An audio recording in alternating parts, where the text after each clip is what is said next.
Briana era unha nena moi curiosa e espelida. Tiña a cara redondiña como unha pelota e os ollos grandes e vivos, sempre atentos a todo o que acontecía ao seu redor. O seu cabelo era loiro e rizo e tiña cariña de boneca, esas bonecas tenriñas que todos quixéramos ter. Era como un terremoto e sempre estaba a facer algo. Ademais de ir á escola, debuxaba, cociñaba co seu pai, ía ás súas clases de baile, cantaba no coro e tamén escribía contos. Briana tiña unha grandísima imaxinación e ocorríanselle cousas do máis incrible. Ela quería ser escritora. Unha tarde de verán, colleu o seu caderno e comezou a escribir. A outra noite soñara cunha especie de gnomos ou seres invisibles. Eran adorables, cariñosos e de cores variadas. Os seus corpos, con forma de corazón, tiñan unhas patas e uns brazos longuísimos. Briana estaba a colorear os seus debuxos cando empezou a cantaruxar unha melodía.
A rapaza desfrutaba cando ía visitar os seus avós. Seu avó fora mestre e era un home de moita cultura e de moi boa conversa. Era amigo de contar historias da vida e dos libros, desas que non todo o mundo coñece e que todos deberíamos saber, pois para sentir apego pola terra hai que coñecer ben a historia dun.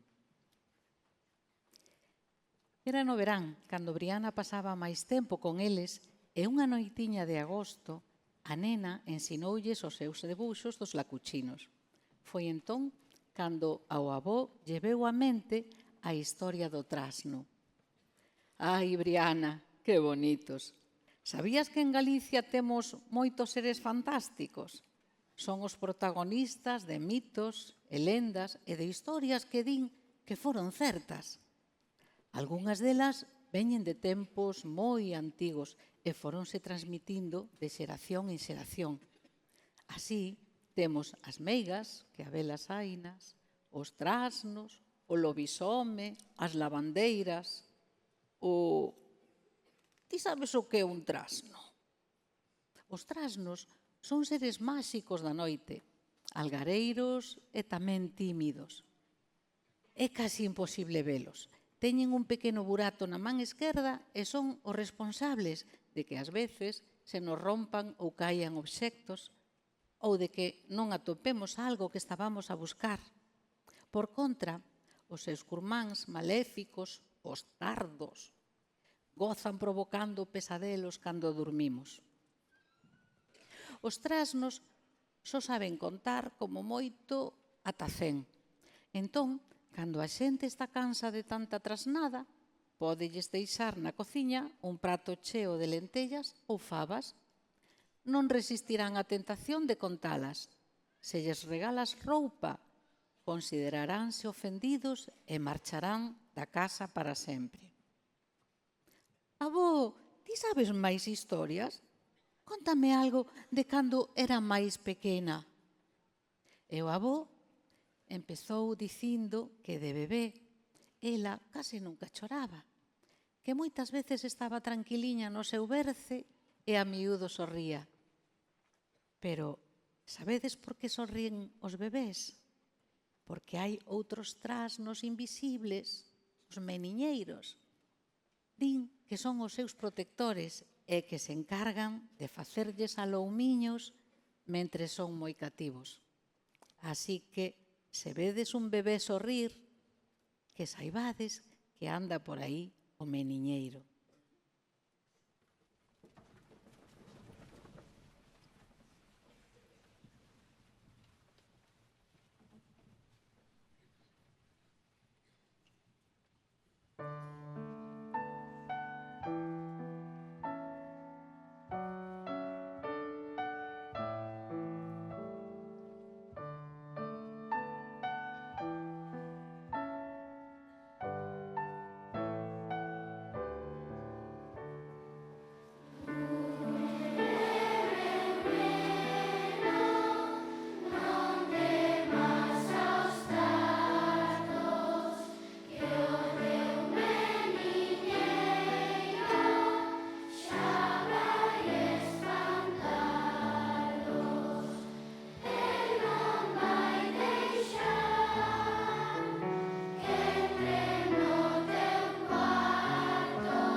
Ai, avó, case quedou dormida. E a Briana, que non acougaba, deu un chimpo e foi mirar pola fiestra. Aínda que era verán, o tempo andaba un pouco revolto e unhas nubes ameazaban chuvia. A temperatura era suave e decidiron saír dar unha volta.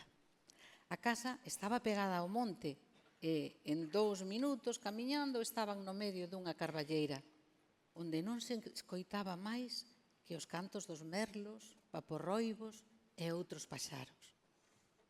Hai un que ten un son moi característico e o seu canto anuncia a chegada da primavera. Non é un paxaro precisamente simpático. Adoita poñer os ovos nun niño alleo para que outras aves llelos incuben.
De súpeto, o aire arrefriou, o ceo escureceu, os paxaros emudeceron e comenzaron a caer as primeiras pingas.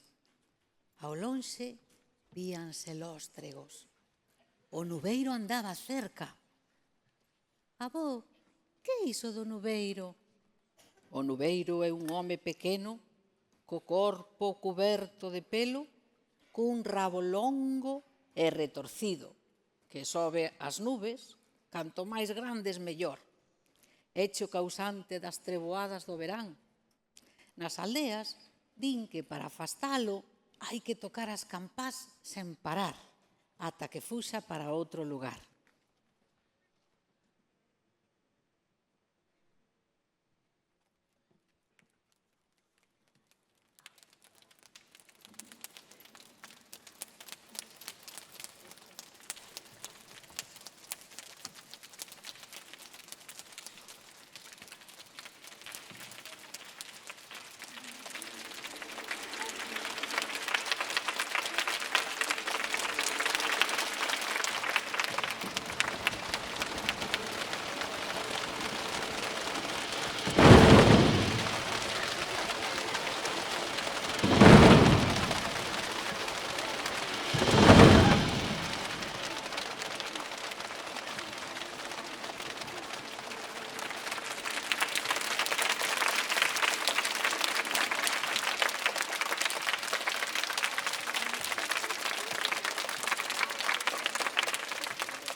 Volveron para casa a toda presa.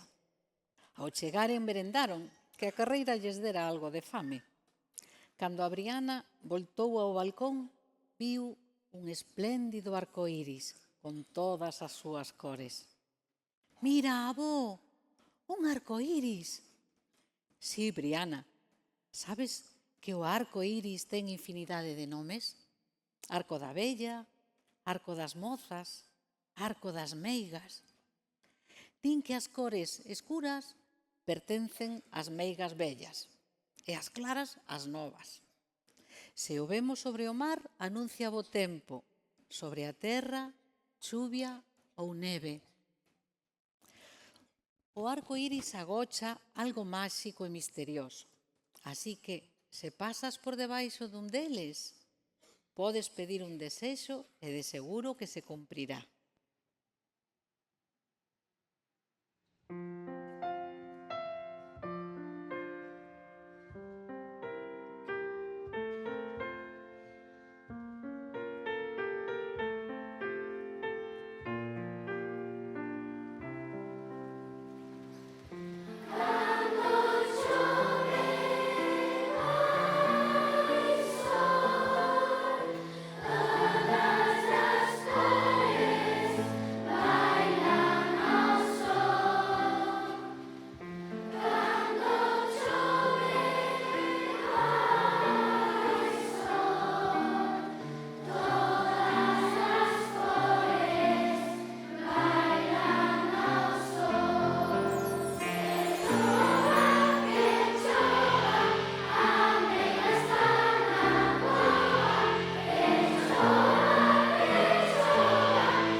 A noitiña estaba ao caer.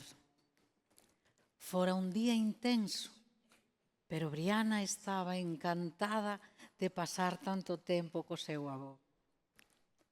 Non durmira a sesta, así que estaba rendida. Avó, se me levas á cama, contoche máis historias dos lacuchinos. E o avó subiu con ela ata o seu cuarto para darlle un bico de boas noites.